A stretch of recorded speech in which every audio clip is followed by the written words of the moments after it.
I want you to imagine a highly relatable and honestly super frustrating scenario. You are at a social gathering or maybe a work meeting. Someone turns to you and asks you a question in English. Oh, yeah. And your brain just instantly goes into overdrive. Right, because first you have to mentally translate their English question into your native language. Then you formulate your answer also in your native language. And then you have to desperately translate that answer back into English. It is a massive amount of heavy lifting for your brain. It really is. And the worst part is the timing. By the time you are actually ready to open your mouth and speak, the conversation has completely moved on. You just missed your window. Yeah. It is incredibly demoralizing. Well, welcome to today's deep dive. I'm your host, Emma. And I am Ryan. And today our mission is to completely dismantle this exhausting internal translation process. We are looking at some fascinating behavioral research to explore 4 really effective practical habits that will train your brain to think directly in English. So, okay, let us unpack this. We really have to start by looking at why we translate in the first place. When you first begin learning English, translating is incredibly useful. It acts as a bridge connecting your native language to the new one. Right, because you need that solid ground at first. Exactly. But over time, that bridge turns into a solid wall. Thinking in your native language and then translating into English creates this huge cognitive delay.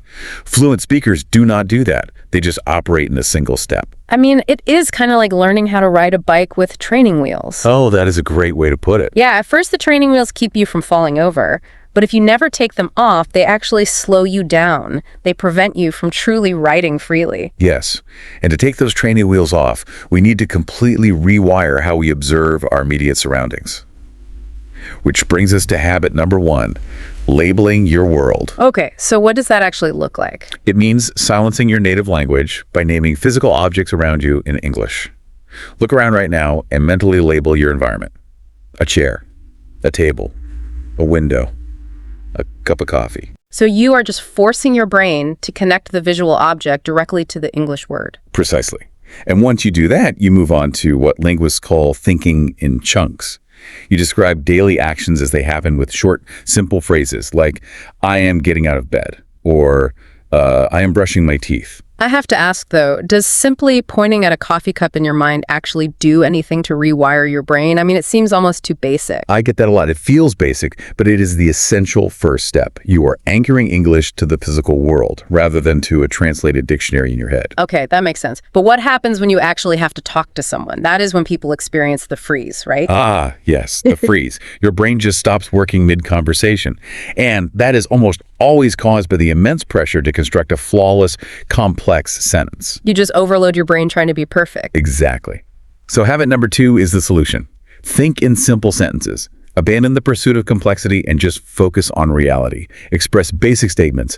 I am hungry. This is difficult. Or I need more practice. There is a golden rule from the source material that I absolutely love here. Simple and spoken is always better than perfect and silent. Yes. That should be a mantra for every language learner. Simple and spoken is always better. I love that. So how do we practice these simple sentences safely? That is habit number 3, your private practice space. You need to talk to yourself out loud in English. Wait, out loud? Yes. When you are cooking dinner, narrate it. Yeah. Say, I am cutting the vegetables, or the water is boiling. When you're walking outside, tell yourself, the street is busy today. But why is speaking out loud to an empty room better than just, keeping those thoughts silently in your head? Because vocalizing the words bridges the gap between mental knowledge and physical muscle memory. Your mouth physically needs to practice making the English sounds without any judgment or pressure. Oh, wow. So it was like an athlete practicing their swings before a game. Exactly like that. But of course, even with all this practice, you will inevitably hit a roadblock. You will forget a specific vocabulary word. Oh, that is the worst feeling. Total panic. Right. And that brings us to our final habit. Habit 4. Stop looking for the perfect word. When you cannot find the exact word, you must never stop, go silent, or revert to translating. So what do you do if you forget the word? You use the art of paraphrasing. Use the simple English you already have to describe what you mean.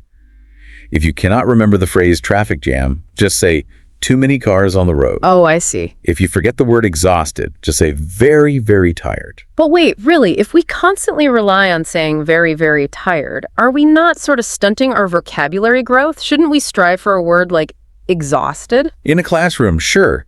But in the middle of a live conversation, maintaining the connection and the flow is far more important than pausing to search your mental dictionary.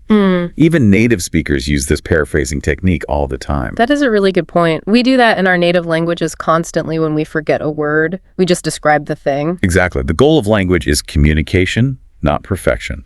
You just have to keep the flow going. So let us quickly recap these 4 foundational habits. 1, label your world. 2, think in simple sentences. 3, talk to yourself out loud. And 4, stop looking for the perfect word. These are small, daily habits, but they compound into massive results over time. Progress over perfection. Absolutely. So we want to issue a concrete challenge to you right now. Spend just 5 minutes today thinking exclusively in English. Just 5 minutes. Describe your morning, name the objects around you, and talk to yourself out loud while making your tea or coffee. You will be shocked by how quickly your brain adapts. It really is amazing to see it happen. It is. And finally, I want to leave you with something a little deep to ponder on your own. If the ultimate goal of language is to communicate without the filter of translation, consider how thinking directly in English might actually unlock a slightly different version of your personality. That is such a fascinating thought. Right. I mean, who are you when you finally strip away that translation wall and just let your direct English voice speak for itself? Think about it. Thanks for joining us for this deep dive, and keep practicing.